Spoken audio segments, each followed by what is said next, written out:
믿사오며 그 외아들 우리 주 예수 그리스도를 믿사오니 이는 성령으로 잉태하사 동정녀 마리아에게 나시고 본디오 빌라도에게 고난을 받으사 십자가에 못 박혀 죽으시고 장사한 지 사흘 만에 죽은 자 가운데서 다시 살아나시며 하늘에 오르사 전능하신 하나님 우편에 앉아 계시다가 저리로서 산 자와 죽은 자를 심판하러 오시리라.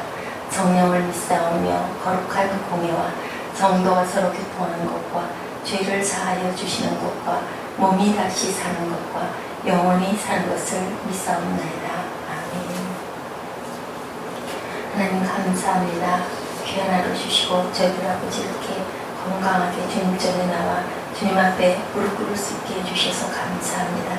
내 안의 죄성이 하나님의 무조건적 은총을 거부하고 있지는 않은지 돌아보게 하는 하루 되게 해 주옵시고 나의 나들은 오로지 하나님의 은혜임을 깨닫는 삶이 되게 하여 주옵소서.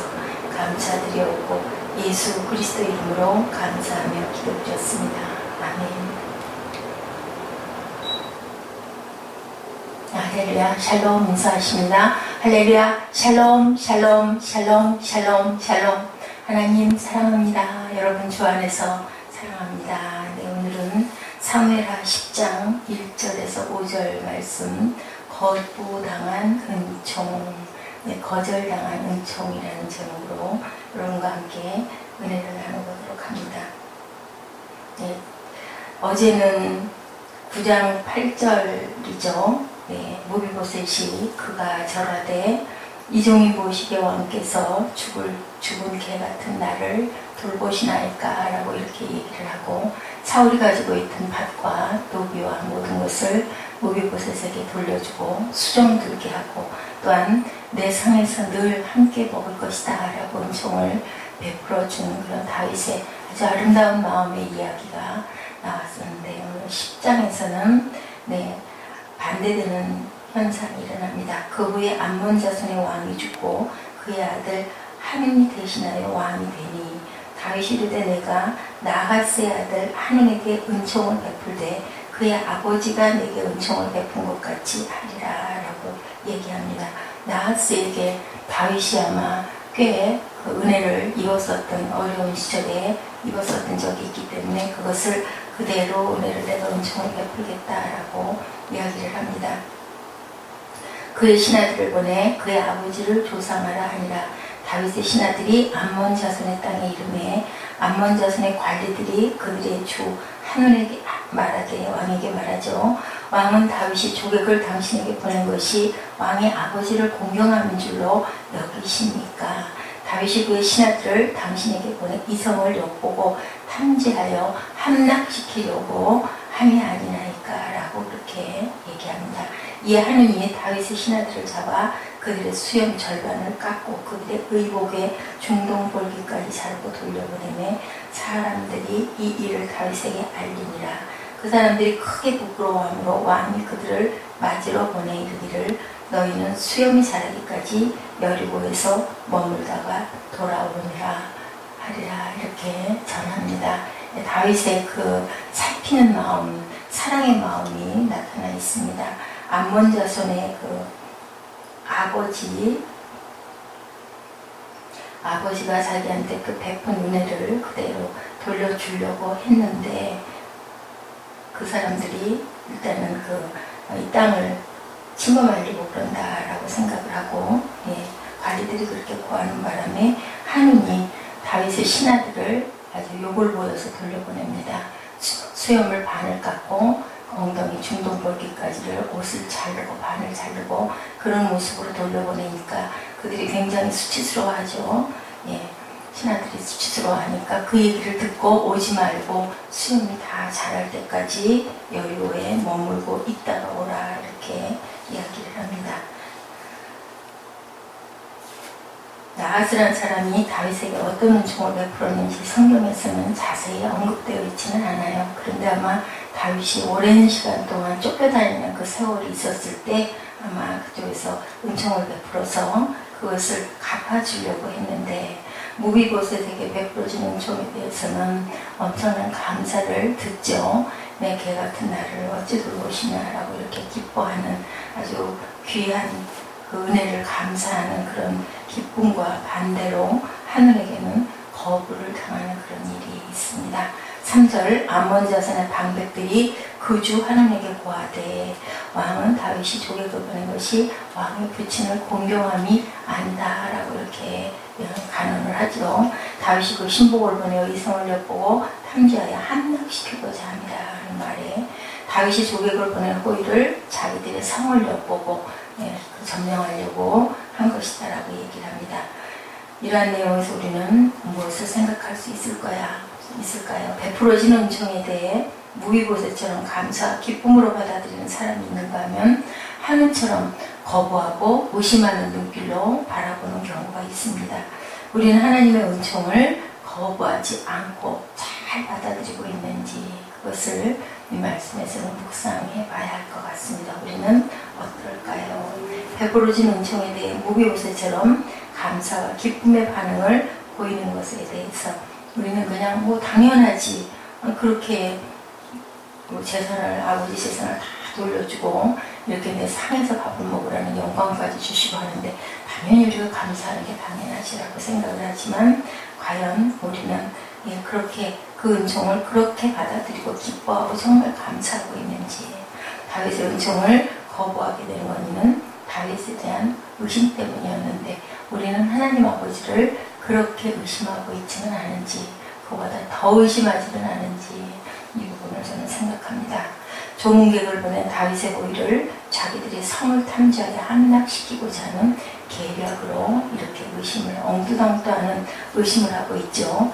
이런 의심을 갖게 된 것은 전쟁에서 승승장구하는 다윗에 대한 경계심도 있었을 것입니다.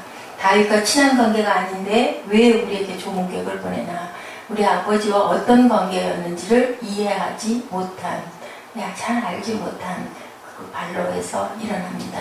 항상 우리가 의심과 오해는 완전하게 이해하지 못할 때 큰 결과를 초래하기도 하죠. 친하지도 않은 사람이 호의를 보인다면 그 의도가 우리도 의아해하고 왜 무슨 속셈이 있어서 나한테 저렇게 호의를 베풀까 이럴 수 있죠. 다윗이 나하스의 죽음에 대해 조문객을 보낸 것은 하눈과의 관계 때문이 아니라 그의 아버지와의 관계 때문인데 그 아들은 그런 것을 별로 피부로 느끼지를 못했던 거예요. 다윗이 자신들에게 그런 호의를 보일 이유가 없다고 생각을 하게 되는 거죠. 불순한 의도를 가지고 있다 생각을 합니다. 성도가 염두에 두어야 할 것 바로 이 부분이죠. 다윗이 무고의보셋에게 은총을 베푼 것은 그 아들 요나단을 인해서였으면 어때요? 저희들에게 은총을 베푼 것은 우리에게 은총을 베푼 것은 그리스도로서 인해서라고 예수 그리스도가 우리를 살려줬기 때문이라는 것을 항상 생각할 줄 알아야 됩니다.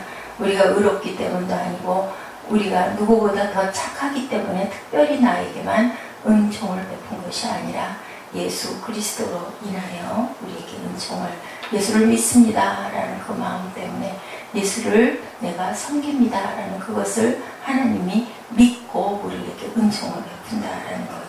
내가 하나님 앞에 제대로 살지 않는데 하나님이 나를 은총으로 대할 리가 없다는 생각을 갖는 것 자체가 잘못된 생각입니다. 하나님을 믿지 않는 사람들이 자신들에게 주어진 것을 하나님의 베푸신 은총으로 여기지 않는 이유가 바로 여기 있죠. 내가 하나님과 아무런 관계가 있지 않은데 그런 나에게 은총을 베푼다는 것은 말이 안 돼 라고 생각하는 것과 똑같습니다. 마태복음 5장 45절에 말씀하는 바와 같이 그 해를 악인과 선인에게 비추게 하시는 분이며 비를 의로운 자와 악한 자에게 똑같이 내려주시는 분이 아버지세요. 단적으로 우리가 아무것도 한 것이 없어도 복은 내려진다라는 거죠. 우리가 가야 할 길이 어딘지 차이가 있습니다. 노력한 만큼 하나님은 심은 만큼 거두어서 먹게 하셔요. 세상에서. 왜냐하면 원래는 다 하나님의 자녀였지 않습니까?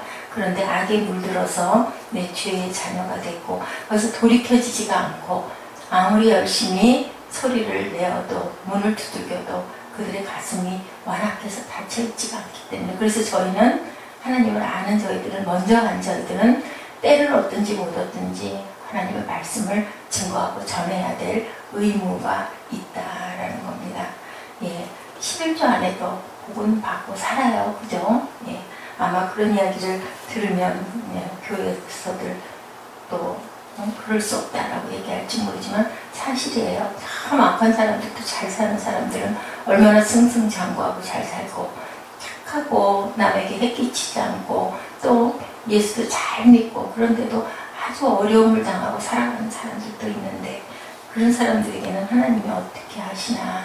믿지 않는 자들의 가정에 똑같은 경우와 다른 것은 하나님이 위로하신다라는 거. 하나님의 말씀을 우리가 묵상하고 하나님의 말씀이 내 안에 살아있으면 그 어려운 환난과 그 고비를 우리가 소망을 가지고 살아갈 수 있고 아버지께서 우리가 감당하지 못할 기쁨도 또한 우리가 깨닫고 느끼게 해주시는 그러한 특별한 은혜가 있다는 것이 차이입니다.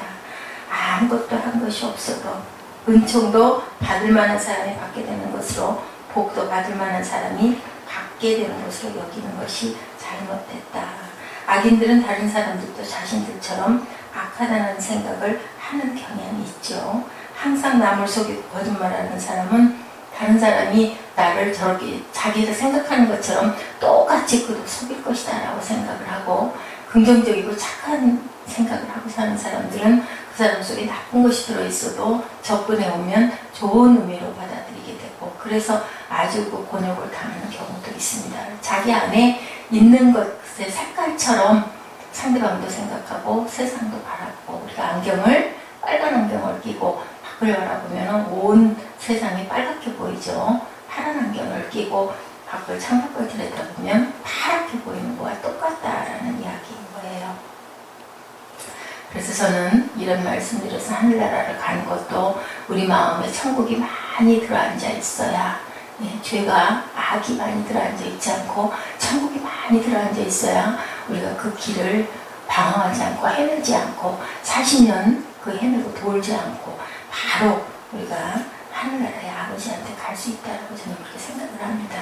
하늘나라에 살 수 있는 사람들도 그런 생각을 가진 사람들끼리 모여 살아서 더구나 천국이고 그런 얘기가 있죠. 만화에 그런 거 많이 표현했었죠. 천국과 지옥에 똑같이 진수성찬이 차려져 있는데 지옥에 있는 사람들은 바짝 말랐다고 그러죠. 얼굴도 흉악하고 완악하게 일그러져 있다고 그래요.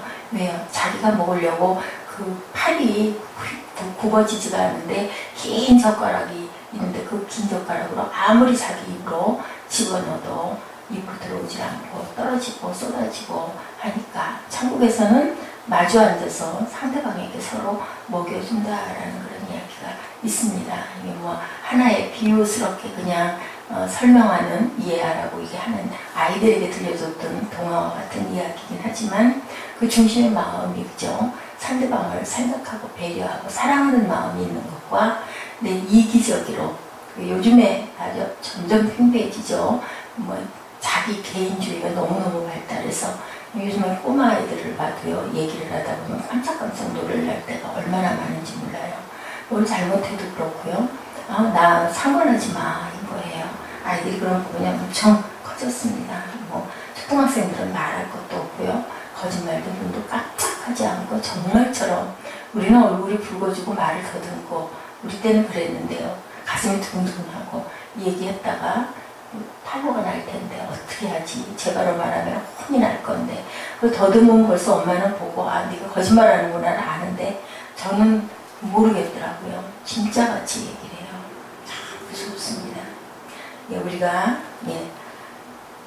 지금 이 시간의 말씀에 대한 생각과 느낌이 우리들의 삶에 개입하여 영향을 얼마나 끼칠지 그것이 가장 중요한 거예요. 하나님 말씀을 저희들이 묵상했을 때 그 말씀에서 깨달아진 거 과연 나는 어떨까 생각했을 때 그것을 정확하게 생각하고 성령이 주신 감동으로 우리가 회개하고 돌이키고 잘못된 생각이거나 내 안에 나도 모르게 자리 잡고 있는 어떤 죄와 악이 있었을 때는 바로 돌이키고 하나님이 이렇게 은총을 주신다고 하는데도 그 오해한 그러한 마음을 갖고 있지는 않은지 나아스의 아들 한운 이야기 그것이 과연 우리 이야기는 아닌지 모비보셋처럼 정말 감사하고 정말 감동하고 무릎 꿇고 낮아지고 나 같은 개 같은 나를 왜 돌보십니까? 이런 마음을 갖고 감사하고 있는지 항상 하는 생각이지만